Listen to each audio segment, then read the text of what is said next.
अस्सलाम वालेकुम नाज़रीन, मैं हूं आपका मेज़बान अब्दुल कादिर और आप देख रहे हैं सरेआम कोटली न्यूज़। नाज़रीन, आज हमारे साथ मौजूद हैं नसरीन मलिक साहिबा मीरपुर से जो है हमारे साथ मौजूद हैं। नाज़रीन, एक मार्च हुआ जो मुज़फ़्फ़राबाद की जानब था। वो उस दिन जो है वो मैडम नसरीन मलिक को जो है वो गिरफ्तार किया गया।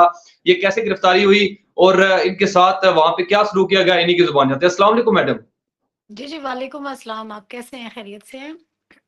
जी, अल्लाह का शुक्र। मैडम, मैं आपको अपने प्रोग्राम में खुश-आमदीद कहता हूँ। बहुत शुक्रिया आपने हमें अपना वक़्त दिया। मैडम, जी, 11 मई शुक्रिया। को क्या हुआ और आपको कैसे गिरफ्तार किया गया? 11 मई को आप पुरअमन एहतजाज जारी था, रैली आ रही थी, तो आपको कैसे गिरफ्तार किया गया? जी, बिल्कुल पिछले 1 साल से हमारी ये तहरीक और पिछले कम से कमोबेश 9-10 साल से हम लोगों का ये एक मंशूर चलता आ रहा है, जिसके लिए हम अवामी तौर पर पहले भी पॉलिटिकली प्लेटफ़ॉर्म से भी और सोशली भी हम लोग इस पे काम कर रहे थे। तो अवामी एक्शन कमेटी की तरफ से ये एक बहुत बड़ी कॉल जब उठी बिजली के बिलात के बारे में, तो इसको फ़ौरन से हम लोगों ने ऑन किया, बैरिस्टर खालिद फारूक साहब ने और मैंने और हमारी टीम ने, मीरपुर से ख़ास तौर पे। तो चूँकि मीरपुर का एक मसला था, डैम का मामला जो है और मीरपुर की बिजली के सबसे पहले हमारी आवाज़ जो है इसमें बनती थी। मीरपुर से कुछ बहुत सारी रैलीज़ आई, बिम्बर से आ रही थी, ख़ालकाबाद के मकाम पे ये तमाम रैलीज़ जहाँ पे इकट्ठी हुई और इन रैलीज़ को लीड करते हुए हम लोग इस्लामगढ़ की तरफ रवाना हो गए रैली की सूरत में। आगे इरादा था कि हम लोग मुज़फ़्फ़राबाद की तरफ जो है ना वो लॉन्ग मार्च का हिस्सा बनेंगे। इस्लामगढ़ के मकाम पे हमारा टकराव जो है वो फिर इंतज़ामिया के साथ हो गया, इस्लामगढ़ थाने के कुछ करीबी। तो वहाँ पर हमारे साथ जी, जी। तमाम पुरअमन जितने भी साथी थे, उनके लिए 2 अटेम्प्ट्स उनके ऊपर की गईं। पहले भी हम लोग गए उनके साथ मुज़ाकरात के लिए। हम 2 पर्सन थे, डॉक्टर इफ्तिखार मुगल और मैं थी। और उस वक़्त भी इनका कोई लहज़ा जो है वो कोई नर्म नहीं था बल्कि अब्यूज़िव लहज़ा था। तो हम थोड़ा वहाँ से वापस आ गए हम दोनों। वापस आके हमने अवाम को पैगाम दिया तो अवाम हमारे साथ इस 10 मिनट के फ़ासले में अवाम हमारे साथ और भी बहुत ज़्यादा जुड़ गई। हज़ारों की तादाद में वहाँ पे मजमा जो है ना इकट्ठा हो चुका। लेकिन सब के सब पुरअमन थे, आम शहरी थे, नौजवान थे, ख़वातीन भी थी उसमें, बच्चे भी थे, जो जो हकीकत में मुतासर है ना, जो तबका हकीकत में मुतासर था। दूसरी बार हम जी, लोगों ने दोबारा इंतज़ामिया से जाके बात करने की कोशिश की कि भई अवामी राय की हर हालत में आपको एहतराम करना चाहिए। हमारे चंद साथियों को जो है वो मुज़फ़्फ़राबाद की तरफ हमने मार्च करना है। बाकी हम लोग यहाँ पर जो है एहतजाज रिकॉर्ड करवा कर तो पुरअमन है वापस चले जाएँगे। लेकिन इस बात करने की नौबत ही नहीं आई। जब हम लोग उनके पास पहुँचे हैं तो फ़ौरन से शेलिंग खोल दी गई।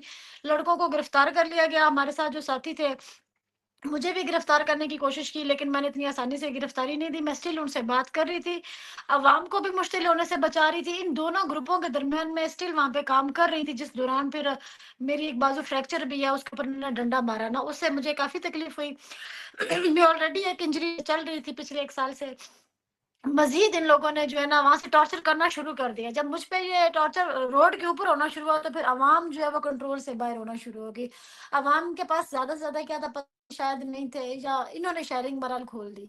इस दौरान फिर हम लोगों की जबरी एक किस्म की गिरफ्तारियाँ हो गई, उठा के उन्होंने हमें बस में फेंका और वहाँ पर आकर मेल्स ने आकर नोचा, घसीटा, सोटियाँ मारी, डंडे जो उनके पास थे वो मारे। फिर हम लोगों की इन्होंने जो है तलाशियाँ ली।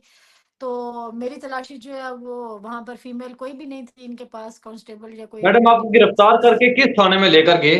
इस्लामगढ़ थाने में हमें पहले लेकर गए। हमें काफ़ी घंटे वहाँ पर रखा गया, लेकिन अवाम की मज़ामत जो है वो कंट्रोल नहीं हो रही थी। 3 से 4 ग्रुपों में जो अवाम बार-बार थाने पे आकर तो मतलब वहाँ पे आकर एहतजाज करती थी, पुरअमन एहतजाज करती थी कि हमारे साथियों को रिहा किया जाए, हमारे कायदीन को रिहा किया जाए। जिसकी वजह से वो उनके कंट्रोल में उनको नहीं था, लिहाज़ा अवामी जो जितना भी एक हजूम था ना, उस किताब ना लाते हुए इन्होंने रातों-रात हमें मारते तो रहे हैं, साथ-साथ हम लोगों को सेल में भी मारते रहे हैं, सेल से बाहर निकाल कर भी सारे लोग हम पे टूट पड़ते थे, वो सारे के सारे मर्द ही थे। तो उस दौरान फिर इन्होंने हमें रात की तारीकी मैडम, इसका में मतलब है कि आपका ये कहने का मतलब है कि उस वक़्त लेडीज़ कोई भी पुलिस एहलकार वहाँ पे नहीं थी, मेल थे नहीं, सारे, नहीं, नहीं जो आप पे इस्लामगढ़ में तो तशद्दुद कर कोई रहे थे। کوئی لیڈی نہیں تھی، اور زیادہ تر سول کپڑوں میں بھی لوگ وہاں موجود تھے جو ہم پہ تشدد کر رہے تھے، نقاب پوش لوگ بھی تھے جنہوں نے میری تلاشی لی، میرے سے بیگ چھینا، میرے سے موبائل چھینا۔ وہ کوئی اچھا خاصا لمبا تڑنگا کوئی بندہ تھا، اور وہ بول بھی کچھ نہیں رہا تھا، جسٹ وہ ایکٹ کر رہا تھا، اور اس نے بڑی زور سے جو ہے میرے سے یہ بیگ بھی چھینا، موبائل بھی چھینا۔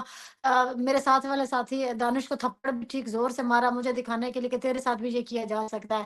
تو بہرحال یہ اس طرح سے، اور وہاں پہ کوئی لیڈی کانسٹیبل موجود نہیں تھی اسلام گڑھ میں۔ ٹھیک ہے، تو پھر اس کے بعد آپ کو کہاں لے کر گئے؟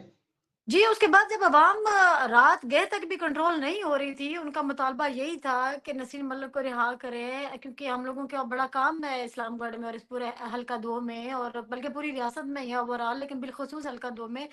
تو ان کو پھر اندازہ ہو گیا کہ یہاں پہ رات نہیں ان کو رکھا جا سکتا، پھر انہوں نے راتوں رات ہم لوگوں کو بڑا ایک پرخطر سا اور عجیب سا سفر طے کروا کے ہم کو سمانی میں لے کر گئے۔ سمانی جو کہ ٹھیک کہنے کو ایک تھانہ ہی ہے، لیکن پورا ٹارچر سیل تھا، بہت ہی گندا غلیظ قسم کا ماحول، اور وہاں کا جو ایس ایچ او ہے اس کا بھی بیہیویئر انتہائی ذلیل، اور وہاں کے سارے عملے کا رویہ ایسے ہی تھا۔ وہاں پہ تو خیر ہم پہ بہت زیادہ ٹارچر کیا گیا نا، جو ایکچولی ٹارچر ہم پہ کیا گیا وہ تو سمانی میں جا کے کیا گیا، گاڑی سے ہمیں جیسے ہی گھسیٹ کے باہر پھینکا گیا، اس میں کوئی نہیں دیکھا گیا کہ عورت ہے یا مرد ہے، اور بس اترتے ساتھ ہی ہم لوگوں پہ کوئی 50-100 بندے جو ہے نا وہ ٹوٹ پڑے، یونیفارم والے تھے سارے کے سارے، ٹوٹ پڑے، ٹھیک مارا لاٹھیوں سے، ڈنڈوں سے، بیت سے، مجھے بھی مارا۔ وہاں پر لیڈیز کانسٹیبل بھی 2 نے طلب کر لی تھی۔ وہ تقریباً رات گئے تک ہم لوگوں کو صبح ہوتے تک مارتے رہے ہیں وہ لوگ نا۔ تو میڈم ابھی تک آپ نے کیا پیش رفت کی ہے کہ آپ پہ تشدد کیا گیا تھا، اور اسلام گڑھ پہ آپ نے کہا ہے کہ کوئی لیڈیز جو ہے وہ پولیس اہلکار نہیں تھی، تو اس جی کے جی حوالے سے بالکل آپ نے کیا، جی جی، کیا پیش رفت کیا میں اپنے کیس کے میں حوالے سے؟ اس میں اس شرمناک پہلے تو بات ہے کہ رویے کو کبھی ایکسپیکٹ ہی نہیں کر رہی تھی کہ ہماری ریاست اتنی کمزور، اس کا انتظامیہ اتنی کمزور، اتنی نااہل ہے، اس کے پاس اتنا بھی فنڈنگ یا بجٹ نہیں ہے کہ ہماری چلو پروٹیکشن کے لیے صحیح، ہم لوگوں کو اریسٹ کرنے کے لیڈی کانسٹیبل ہی مہیا کر لیتے، تو کیا ضرورت تھی اتنا زیادہ ڈرامہ کرنے کی؟ آرام سے اسٹیپ بائی اسٹیپ عوام کو ریلیف دے دیتے تو زیادہ بہتر نہیں تھا، بجائے اس کے کہ کتنے عرصے سے کبھی یہاں فورسز لگائی جا رہی ہے، کبھی وہاں لگائی جا رہی ہے، کبھی وہاں راستہ بند کیا جا رہا ہے، کبھی ادھر سے ادھر اٹھا کے، یہ انرجی اور وقت کا ضیاع تھا۔ یہ تو میں اپنی 10 مئی کے جو پروٹیسٹ میں پہلے بھی میڈیا کو بیان دے چکی تھی کہ جتنا بجٹ جو ہے آپ لوگوں نے اس مزاحمت کو روکنے کے لیے لگایا، میرا خیال ہے کہ اس مزاحمت سے پہلے اس کو ہینڈل کیا جا سکتا تھا، اور فیئر طریقے سے یہ ساری چیزیں بہتر ہو سکتی تھی، لیکن ایسا اوپر سے کوئی اعلیٰ ذہن موجود نہیں تھا، اعلیٰ ظرف ذہن، لہٰذا پتہ نہیں یہ کس طرح کے لوگ ہیں۔ اور اس میں تو عوامی ایکشن کمیٹی، جوائنٹ عوامی ایکشن کمیٹی، شوکت نواز میر بھائی کو میری 2-3 دن پہلے ملاقات ہو چکی ہے، ان کو دیکھ رہی ہوں، اور یقیناً وہ اس کے لیے بہتر فیصلہ کریں گے۔ میری عوام سب سے زیادہ، عوام کی عدالت میں آ چکی ہوں، عوام سب سے بہتر فیصلہ کرے گی۔ باقی تحریک ہے، تحریک کے لیے آپ کو پتہ ہے قربانیاں تو لگتی ہیں، اور ہم لوگ اس نظام سے میں کیا ایکسپیکٹ کر سکتی ہوں، اور جو آپ کیا سوچ سکتے ہیں اچھا میڈم کہ یہ بتائیں، جی جی جی جی جی جی، اچھا میڈم یہ بتائیں کہ جوائنٹ عوامی ایکشن کمیٹی کی جانب سے تقریباً 2 ماہ قبل یہ کہہ دیا گیا تھا کہ 11 مئی کو ہم جو ہے وہ مارچ لے کے مظفر آباد کی طرف روانہ ہوں گے، تو 2 مہینے حکومت نے اس کو سیریس نہیں لیا، اور جب 11 مئی کا وقت ہے تو حکومت جو ہے وہ ٹوٹ پڑی عوام پر، تو کیا کہنا چاہیں گے یہ کس کی نااہلی ہے؟ جی جی بالکل، یہ تو میں آپ کو پہلے بھی بتا چکی ہوں کہ نااہلی تو انہی کی ہے جو صاحب اختیار اس وقت بیٹھے ہوئے ہیں، جو ایوانوں میں بیٹھے ہوئے ہیں اس وقت، حالانکہ ان کے اپنے ہی ایوانوں کے کتنے ہی وزراء کی آپ انٹرویوز اور ویڈیوز نکال کے دیکھیں کہ وہ خود ان کو کہہ رہے تھے کہ اب خدا را اس مسئلے کا حل نکال لیں، لیکن یہ ایک سمجھ لیں کہ کوئی لمبا نشہ انہوں نے کیا ہوا تھا، ان کو نہیں نظر آیا۔ ایون یہ بھی رپورٹنگ کی جا رہی تھی کہ 11 مئی کو بھی لوگ 200-250 سے زیادہ نہیں نکلیں گے، یہ ایکسپیکٹ یہ کر رہے تھے، لیکن ہزاروں کی تعداد میں تو صرف اسلام گڑھ اور میرپور اور یہ خالق آباد کراس سے لوگ نکلے ہیں، تو پھر اس وقت ان کو ہاتھ پاؤں پڑ گئے، اور پھر انہوں نے طاقت کا استعمال کرتے ہوئے، یہ ہمارا جو گروپ تھا وہ آخری اس تحریک میں، ہم لوگوں کا جو اسلام گڑھ میں جو اریسٹ ہوئے ہم لوگ، یہ ایک ٹرننگ پوائنٹ تھا پوری تحریک کا، اور پھر اس میں ایک خاتون کا گرفتار ہونا، ویسے بھی عوام بہت زیادہ مشتعل ہوئی، وہیں پہ ان کو پھر اتنے مطلب ایک پریشر ان پہ آیا، عوامی پریشر اتنا زیادہ آیا، بغاوت کی طرف صورتحال جا رہی تھی اور کنٹرول میں نہیں تھی، تو ان کو جو ہے وہ نوٹیفکیشن नोटिफिकेशन करना पड़ा, लेकिन इन हालात में करने से अब इनकी अपनी कोई इज्जत भी नहीं बची और इनको काम भी करना पड़ा। क्या ही अच्छा होता कि ये 2 माह पहले जब आप लोग ज़ुबानी ये चीज़ें मान चुके हो, जस्ट नोटिफिकेशन ही तो करना था, तो अपनी भी इज्जत रह जाती, आप भी कौम के हीरो बन जाते, आप भी तारीख में अच्छे लफ्ज़ों में याद किए जाते। और इतनी जानें जो नुकसान हुई हैं, इतना जो बजट नुकसान हुआ है, ये जो पूरी रियासत में एक इतनी अफरा-तफरी फैली है, उससे बच जाते। लेकिन अब आपको पता ही है कि अगर इतना ही शऊर होता, तो शायद पै दर पे हालात यहाँ तक पहुँचते ही ना। तो बहरहाल अवाम तो अवाम होती है, आपको पता है अवाम और कितना बर्दाश्त करती। जिसके घर में 10,000 रुपए का बजट आ रहा है, 20,000 का बिल आ रहा है, तो अवाम अवाम के पास तो कोई ऑप्शन ही नहीं था कि वो जो है मज़ामत करती या इस तहरीक का हिस्सा बनती। ठीक। अच्छा मैडम ये बताएं कि अब जो है वो वज़ीर आज़म पाकिस्तान ने 23 अरब रुपए दिए, तो उसके बाद ही जो है वो नोटिफिकेशन जारी किए गए। तो क्या कहेंगे कि वज़ीर आज़म साहब ने जो है वो टाइमली नहीं अच्छा फैसला किया? जी, जी, पाकिस्तान के वज़ीर-ए-आज़म के तो मशहूर हैं कि उन्होंने जो है बर-वक़्त सूरत-ए-हाल को जज करते हुए जो सिचुएशन जो है वो हैंडल की है। लेकिन अफ़सोस की बात आपको बता दूँ कि अभी तक भी नोटिफ़िकेशन जारी हुआ है, हमारे जो बिल्स हैं, वो अभी भी 3 रुपए और 5 रुपए के जो यूनिट पे जो टैरिफ भी अभी तक वो जारी नहीं किए गए। इसके अलावा हमारे असीरान अभी तक भी जो है वो बिहाइंड द बार्स हैं और हमें जो है जो हमारा एहतजाजी रैलीज़ है उसके लिए भी थोड़ा बहुत डराया-धमकाया जाता है कि ये हो जाएगा, वो हो जाएगा।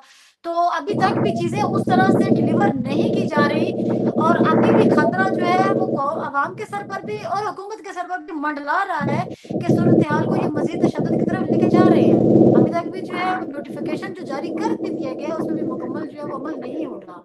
ये तो सूरत-ए-हाल मेरे ज़्यादा तशवीशनाक है।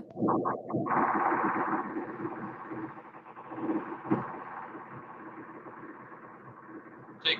अच्छा मैडम ये बताएं क्या पैगाम देना चाहेंगी आला हुकाम को, और जो आप पे तशद्दुद हुआ है इस हवाले से क्या पैगाम देना चाहेंगी?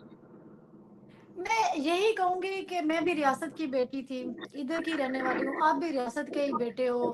हमारे टैक्स पेयर हम टैक्स पेयर हैं, हमारे टैक्स से ही ये गवर्नमेंटें चलती हैं, ये इंतज़ामिया चलती है, ये पुलिस की वर्दी है, वो भी हमारे भाई हैं। लेकिन उनको इस तरीके से मिसगाइड किया जाता है, जो उनको सिचुएशन हैंडलिंग या कभी इंसानियत या अखलाकियात के लेवल पे तो कुछ चीज़ें सिखाई ही नहीं जाती, जिसकी वजह से ये सारा वाक़या हुआ।